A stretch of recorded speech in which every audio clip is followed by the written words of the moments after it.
grâce encore ce matin, que nous puissions cerner ces vérités dans le nom de Jésus. Amen. Amen. Est-ce que nous pouvons acclamer le Seigneur? Nous allons reprendre nos places. Alléluia. Amen. Je vais faire une brève présentation. Kwa majina ni Elihangi. Il est le serviteur de Dieu Eli. Et je suis fils de la maison.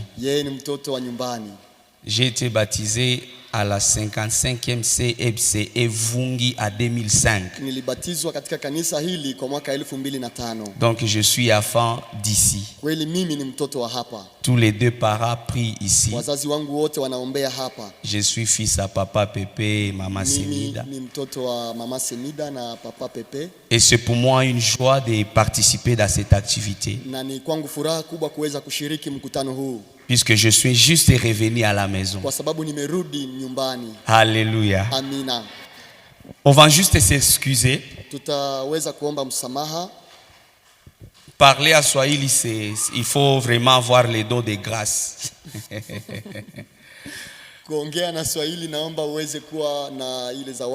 Depuis plus de 15 ans, je prie et je travaille en français.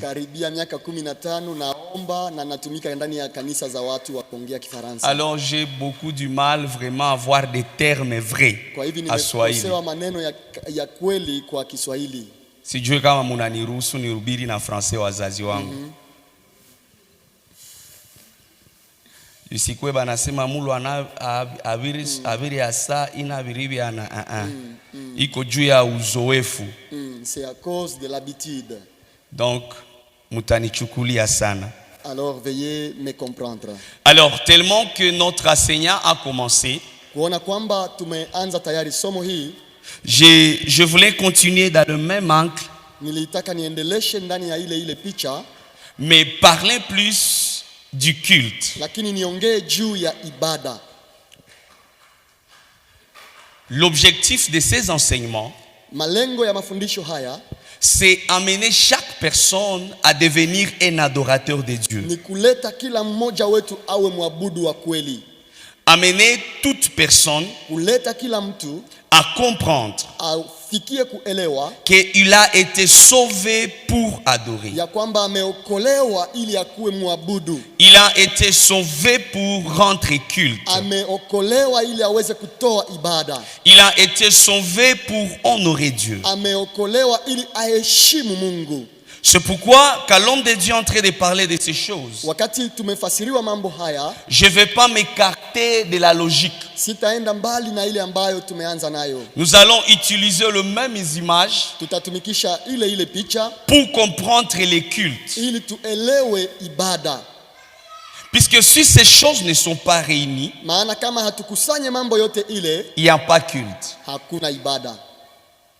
Les cultes, c'est quoi? Les cultes, c'est rendre hommage à une divinité. C'est honorer quelqu'un dans son plus haut niveau. Et quand on devient chrétien, le premier pas que nous donnons à Dieu comme honneur, c'est les dons de nous-mêmes. Alléluia. Amen. Le premier pas qui nous montre que nous aimons Dieu, c'est quand nous sommes capables de nous donner. Tu deviens toi-même cette personne qui le ressemble. Puisque dans ces cultes, quand nous disons que nous devenons adorer Dieu, en réalité nous ne sommes pas connus au ciel. C'est Christ qui est connu au ciel. Et nous sommes connus au ciel à travers Christ. Amen. Et quand Dieu regarde le monde, il ne nous voit pas nous. C'est pourquoi Paul pouvait dire, Christ est en nous, Kristo ndani yetu, c'est l'espérance de la gloire. yeye ni tumaini ya utukufu. Si nous verrons cette gloire, Tukiona ile utukufu, c'est puisque Christ est en nous. tutaiona kwa sababu Kristo ni ndani yetu. Alléluia. Amen. Alléluia. Amen. Alors, Sasa voici comment je vais arranger ces choses. tazama namna nitatembea na mambo haya. Il y avait un petit chiffon. Ici, nous avons deux choses. Je vais les arranger autrement. Nitaweza kuisema tu kwa namna ingine. J'ajoute épais pour Non. que ça soit lisible. Naongeza ili iweze kuonekana vizuri, Au même moment, nous écrivons ce verset. na tutakuwa tuko tunaandika hii shahiri. Premièrement, Ile shahiri ya kwanza Exode chapitre 5. kutoka mlango wa 5, Exode chapitre 5. kutoka 5. Et peut-être ça, je vais lire. Nitaweza kusoma hii shahiri. Voici ce que la Bible dit à Exode chapitre 5, verset 1er. Ile shahiri ya kwanza. Moïse et Aaron allèrent ensuite annoncer à Pharaon. Tu peux lire à Swahili pour que l'on Kisha parte vite. Musa na Haruni wakamwendea mfalme wa Misri. Endelea. Wakamwambia, Yawe Mungu wa Israeli anasema hivi, waache watu wangu waondoke, wanifanyie siku kuu katika jangwa. Amen. Amen. Dieu dit ceci à Moïse. Mungu anaambia hivi Musa, Tu iras dire à Pharaon utaenda kuambia Farao, que ce peuple, c'est un peuple des adorateurs. hii taifa ni taifa ya waabudu. C'est un peuple des gens qui doivent me rendre Ni culte. taifa ya watu ambao ni lazima wanitolee ibada. Tu dois laisser ces peuples Uache taifa hili qu'ils partent dans les déserts waende jangwani pour m'adorer, ili wapate kuniabudu, pour me célébrer, ili wapate kunitukuza, pour avoir des moments avec ili moi. wakuwe na muda pamoja na mimi. Et maintenant, dans 20, là où l'homme de Dieu nous a dit, Na pale sasa kwa mlango wa 12 mahali tumesoma, Dieu donne le modèle, Mungu anaonyesha picha comment ils doivent adorer. namna gani wataenda kuabudu. La première vérité pour ce matin, Ukweli wa kwanza kwa asubuhi ya leo, tu vas écrire ceci, utaandika hivi, c'est que l'adoration ni ou les kwamba cultes, ibada au maabudu c'est l'unique objet de ton salut. iko lengo pekee ya wokovu wako. Amen. Ce qui fait que tu sois sauvé, Ile ambayo iliacha Mungu akuokoe c'est juste pour le rendre ni culte. ili umtolee ibada. Et quand nous venons maintenant ici, Na tunapokuja sasa mahali pale, l'homme de Dieu nous a parlé tumeongeleshwa premièrement de l'autel, juu ya mazabahu, l'autel d'Holocauste. mazabahu ya kuweza kupokea sadaka za kuteketezwa. Nous avons notre partie où il y a le cuve d'airain. Tunakuwa pia na birika la maji, Et puis, na nous kisha avons dans la deuxième partie tunakuwa ndani ya sehemu ya pili trois choses importantes. vitu tatu vya muhimu sana. Nous avons la table des propositions. Tunakuwa na meza ya mikate, Nous avons l'autel des parfums. tunakuwa na mazabahu ya ubani, Nous avons les chandeliers. tunakuwa pia na taa. Et de l'autre au vinanda. côté, Na kwa ngambo ingine nous avons l'arche. tuna sanduku la agano. En réalité, voici ce que cette image veut dire. Ukweli ni kwamba hii picha inatuambia nini? On ne peut pas adorer un Dieu qu'on n'a pas rencontré à Golgotha. Hauwezi kuabudu Mungu ambaye haukukutana naye Golgotha. Si vous prenez une ligne droite, Ukikamata mstari wa kunyooka horizontale, ambayo inalala, voici ce que ça va donner. itaenda vile. Et voici ce que ça va donner. Na tazama namna gani mstari mwingine utakuja. Amen. Comprenez-moi bien.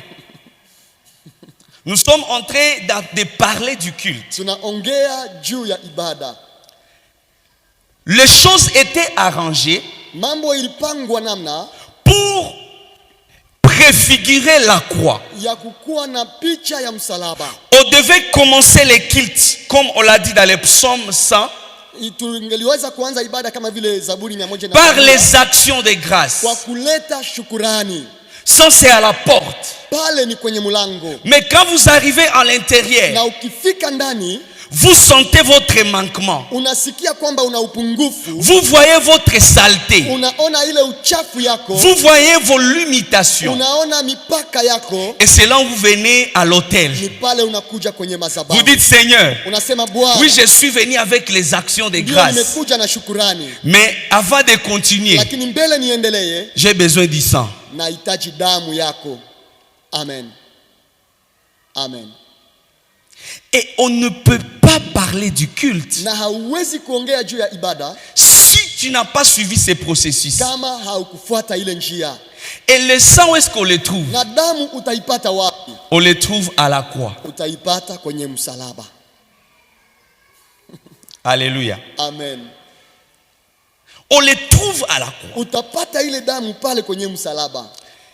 C'est très probable inawezekana que quand tu es venu, wakati ulikuja, tu commences les cultes. Unaanza ibada. Le point de départ c'est la croix. Ile mwanzo ni msalaba. Tu viens de passer par l'autel ici. Tu viens d'être l'Holocauste. Pale unajitoa kama vile sadaka ya kuteketezwa. Mais tu viens te rendre compte qu'il y a des choses que tu dois laver. Unajikuta kwamba kuna vitu ambavyo ni lazima uoshe. Tu devais d'abord laver ça ici. Ni lazima uvioshe pale. Je suis en train de parler de deux choses. Naongea juu ya vitu viwili. Ici c'est le sang.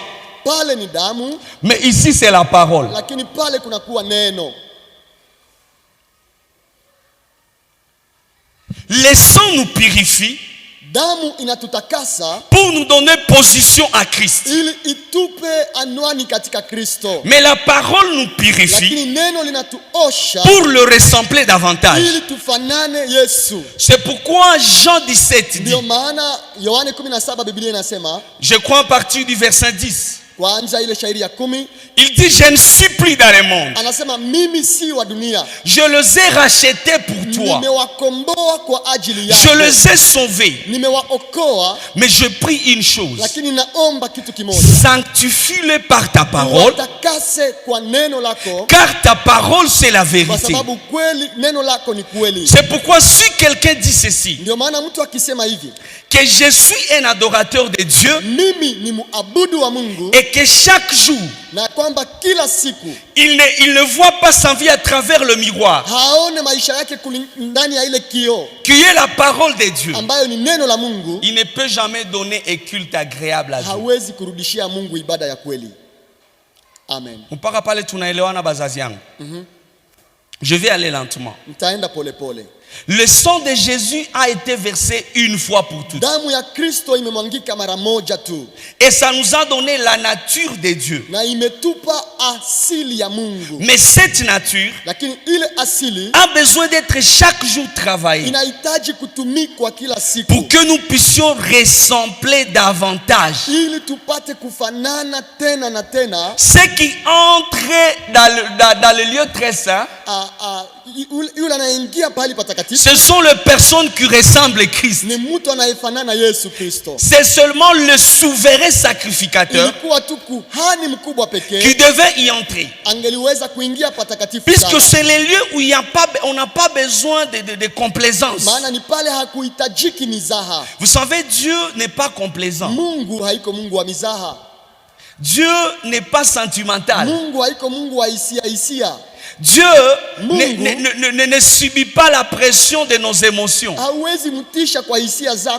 Oh Dieu, tu es venu à l'église et tu commences à pleurer et tu penses que Dieu aura pitié de tes plaies.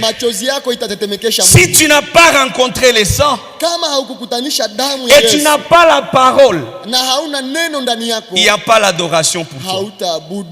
Il n'y a pas culte pour toi. Alléluia. Amina. Allons-y. Tuende sasa. Quand nous venons de passer en ces lieux, wakati tumevuka mahali pale, nous venons retrouver deux choses. Tunakuta vitu viwili. Premièrement, kitu ya kwanza, comme il se relie à la croix.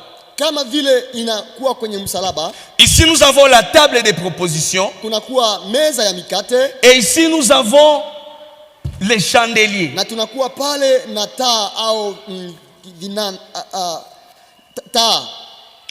Ici encore, pale chini nous avons la parole. Tunakuwa na neno. Et ici nous avons le Saint-Esprit. Na tunakuwa na Roho Mtakatifu. Voici ce qu'ils viennent faire dans les cultes. Tazama nini wanakuja kufanya katika ibada. Moi je me borne plus sur les cultes. Mimi nakazia sana pale kwenye ibada. Jean chapitre 4.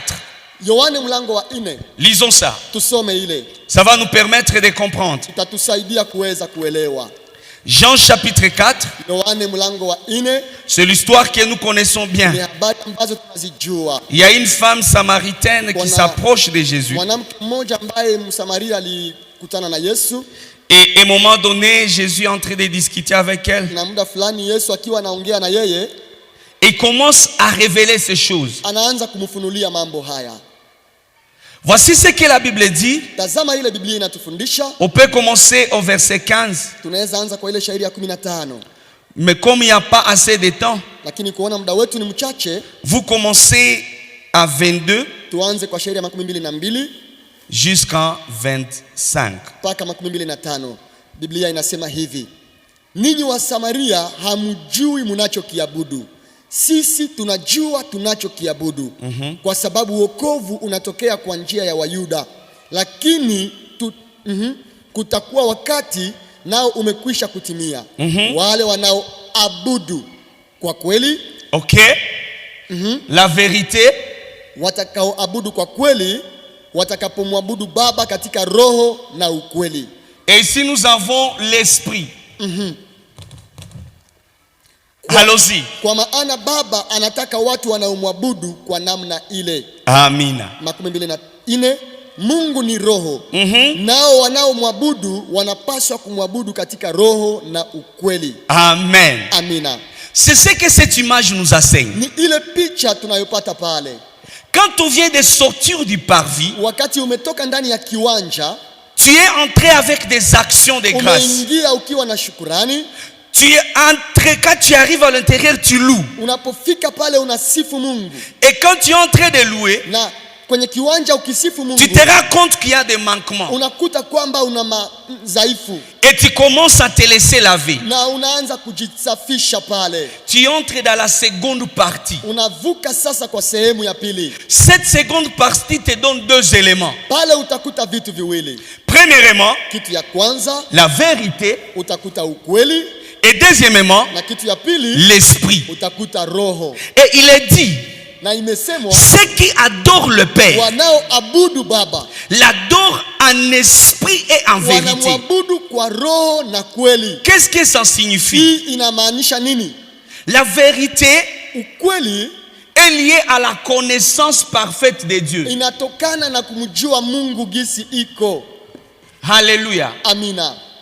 La connaissance parfaite de Dieu. Kumjua Mungu gisi iko. On ne peut pas adorer ce qu'on ne connaît pas.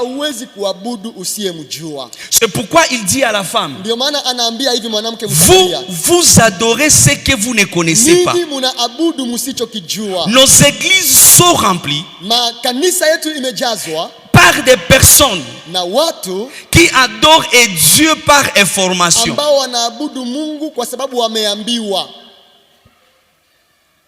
On est ensemble? Il y a les autres qui l'adorent par ignorance comme cette femme. Jésus dit à la femme, il te manque quelque chose. Tu n'as pas la vérité qui pouvait t'enseigner qui est Dieu. Adorer signifie contempler quelqu'un. Adorer signifie dire ce que quelqu'un est. Dans un culte, quand nous venons dire ce que Dieu est. Alors comment tu vas dire ce que Dieu est si tu ne le connais pas?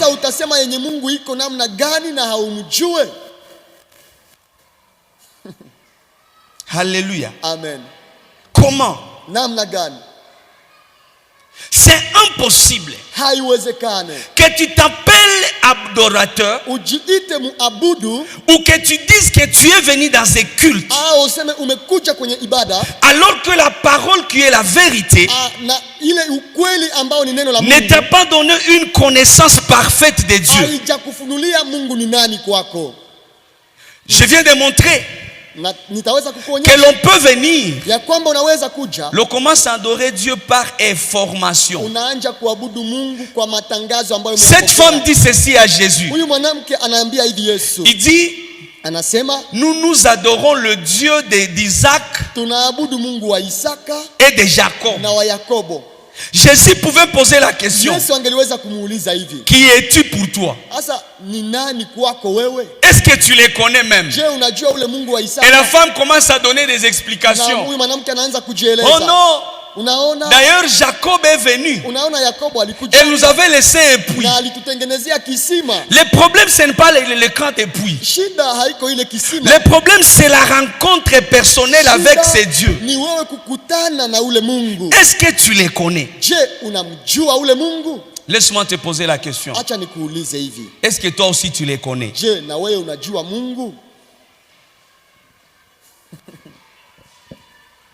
Il n'y a pas culte s'il n'y a pas connaissance de Dieu. Et ce qui nous donne la connaissance de Dieu, c'est la table de propositions. Alléluia. Ici, nous avons la connaissance de Dieu. Et ça me permet de venir dans l'église. Quand je commence à dire, Seigneur, tu es El Shaddai, je comprends. L'église, l'adoration, ce n'est pas la grossité des mots. Des fois, il nous arrive des fois à dire ce que si je faisais juste un test,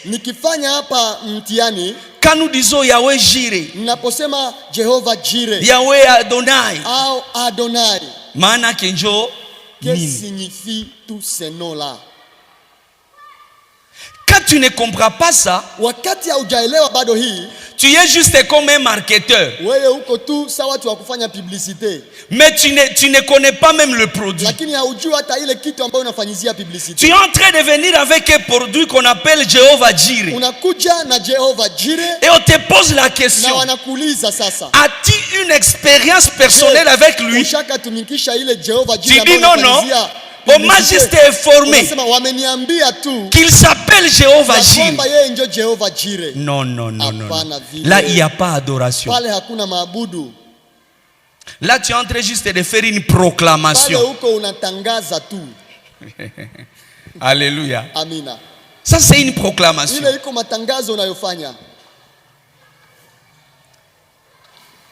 Et quand tu montes dans l'étape suivante de la connaissance, je n'ai plus de craie. C'est pas souci. 5 niveaux de connaissance de Dieu. Pour ceux qui écrivent, cette vérité nous enseigne Dieu dans 5 niveaux. Premièrement, nous enseigne sur la nature de Dieu.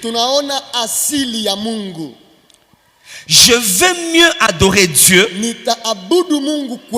quand je connais sa nature. Tu ne peux pas être devant quelqu'un que tu ne connais pas sa nature. Deuxièmement, je veux mieux adorer Dieu quand je connais ses attributs. Dieu est bon.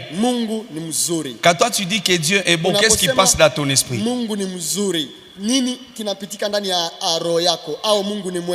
Troisièmement, je vais dire que je connais Dieu quand je connais ce qu'il peut faire.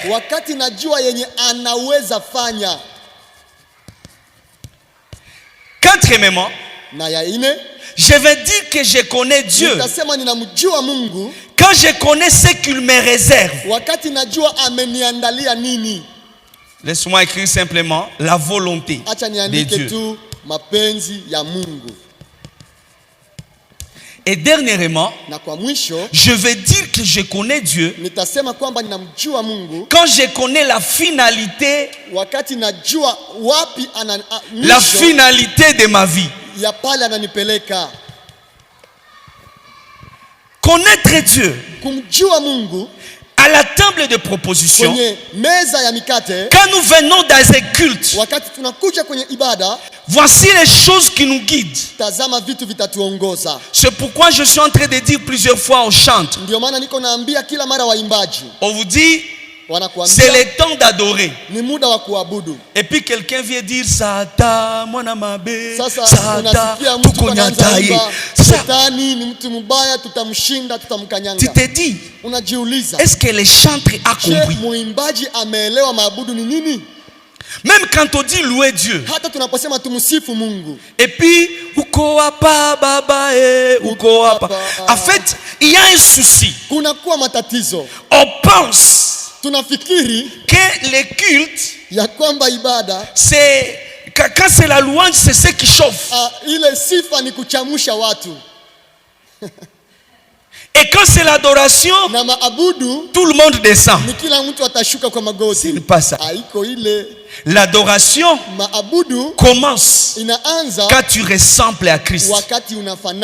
Puisque l'ultime but de Dieu, c'est pour que nous puissions les ressembler. Et je voulais dire ceci. Au ciel, il y a une seule personne qui peut y entrer. C'est seulement Christ. Amen. Amen. C'est seulement Christ. Toi, tu n'as rien de mérite. Alors tu vas me poser la question. Comment moi j'entre? Nous entrons à travers lui. C'est pourquoi Paul dit que ce n'est plus moi qui vis, mais c'est Christ qui vit à moi. En réalité, quand Dieu te regarde, il voit Jésus. C'est pourquoi tu es éligible et associé. Est-ce qu'on peut acclamer Jésus? Alléluia. Amen. Maintenant, deuxième chose. On a dit, ceux qui adorent, adorent en esprit et en vérité. Les chandeliers. Le chandelier fait en ce que Dieu te comprenne. Puisque Dieu est esprit, pour que tu puisses l'adorer, il faut que tu sois un autre esprit comme lui. C'est pourquoi la Bible dit, quand l'œuvre de la croix a fait son travail, le Père, le Fils, le Saint-Esprit ont fait demeure à toi. Et quand ils font demeure à toi, ton esprit s'associe à l'esprit de Dieu. C'est pourquoi cet esprit va nous amener dans Galates chapitre 5. Il s'est dit, voici comment Christ ressemble. Et il t'amène ce que nous appelons le fruit de l'esprit. On ne peut pas adorer Dieu sans porter le fruit de l'esprit. Amen. Les autres là, nous faisons des promenades à l'église. Et au fini, on pense qu'on a fait un culte. Et pourtant, tu n'as rien fait. Lisons ce fruit de l'esprit, nous nous arrêtons là.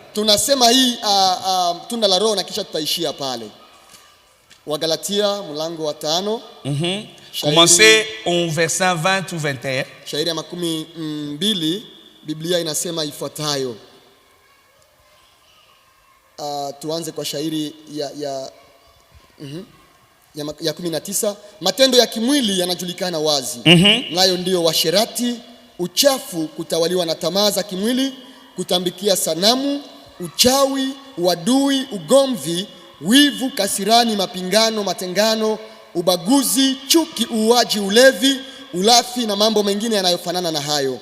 Ninawaonya tena kama vile kama nilivyowaonya mbele, kwamba watu wanaotembea katika mambo kama hayo hawatashiriki katika ufalme wa Mungu. 22. Lakini tunda la Roho ni upendo. Allez-y lentement. Tunda la Roho ni upendo. Qu'est-ce que le Saint-Esprit donne premièrement? Roho anapana nini? L'amour. Anapana upendo.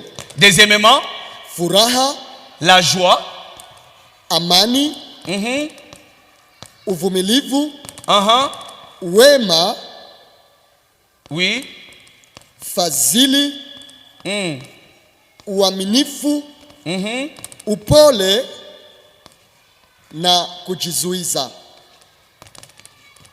Allons-y. Tuende sasa. La parole t'a donné connaissance de Dieu. Neno limekupa kumjua Mungu. Et l'Esprit te donne la nature de Dieu. Na Roho anakupa asili ya Mungu. Afin que tu sois un esprit. Ili ukue roho kama Mungu. Et malheureusement quand tu es sur la terre, lakini ya ole ni wakati unapokuwa duniani, Dieu s'attend. Dieu attend que le monde puisse le voir à travers toi. Voilà la meilleure façon de rendre culte à Dieu.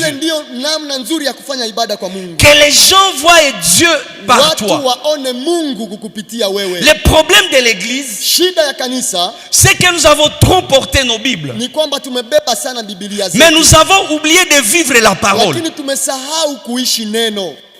Or, ce que nous disons est moins faible que ce que nous faisons. Et pour que nous soyons réellement l'image parfaite,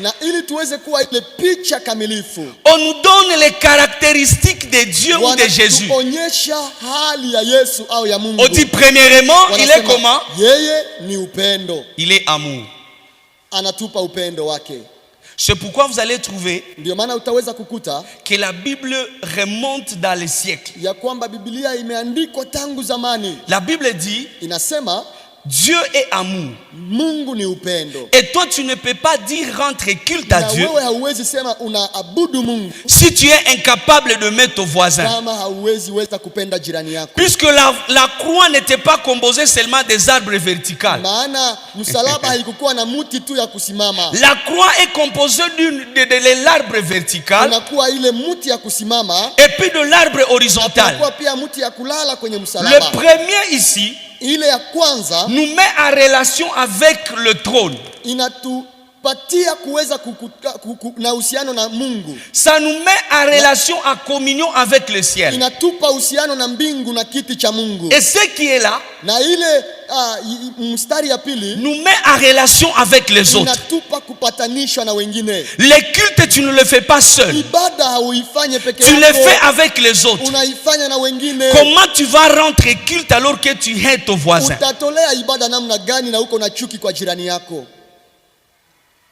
Vous venez vous tous dans un seul culte, mais vous ne pouvez pas vous saluer. Vous ne pouvez pas vous parler. Et au même moment quand on fait Sainte Seine, vous mangez ça à ça. En réalité, si c'était moi, vous, je ne pouvais pas manger. On ne peut pas parler du culte si la nature de l'amour n'est pas là. Amen. Amen. À d'autres termes, et Jésus dit ceci à d'autres termes. Il dit, si tu viens avec ton holocauste et tu te souviens que tu as à régler avec ton voisin, n'offrez pas encore. Rentre. Allez arranger. Et puis quand tu viens d'arranger, viens me rendre culte. Puisque quand tu donnes l'offrande, c'est un culte que tu donnes à Dieu. Chaque dimanche, chaque lundi jusqu'au samedi, quand tu veux venir devant Dieu, rassure-toi que la première nature que tu as, tu as l'amour à toi. Et tu ne peux pas dire que tu aimes Dieu alors que tu n'aimes pas ton prochain. Les cultes t'exigent apporter ces choses. Alors, comme le temps vient de finir, retiens ces deux vérités. C'est que Christ est l'œuvre de la croix. C'est ce qui est au centre du culte. Si tu ne comprends pas Christ et tu ne connais pas l'œuvre de la croix, il n'y a pas culte.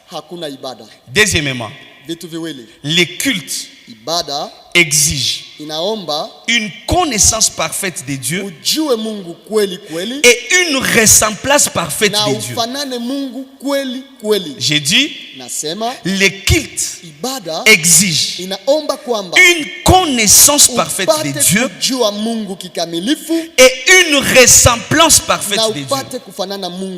Et c'est là que Dieu peut agréer votre culte. Je ne vais pas poser la question si tu as déjà rencontré la croix. Je sais que tu es déjà sauvé. Mais laisse-moi te poser une question. Jusqu'à quel niveau tu connais Dieu? N'es-tu pas dans les formations? N'es-tu pas dans l'ignorance? Est-ce que tu l'as rencontré personnellement? Est-ce que tu as une expérience avec lui? Et est-ce que cette expérience t'a amené à les ressembler? Si tu n'es pas encore à ce niveau, alors tu peux être en train de chaque fois venir ici, tu perds ton temps. L'idéal, c'est-à-dire, Seigneur, je vais te connaître plus. Et Seigneur, transforme-moi pour que je sois comme toi. Alléluia. Nous sommes debout pour prier. La prière que tu vas faire, tu vas dire à Dieu, Seigneur, taille-moi. Donne-moi la forme qui est acceptable dans les ciels. Que je te ressemble. Que je te ressemble. Mapendezi ya dunia sitamani tena, ninaacha yote. Yesu, nifanane nawe, nifanane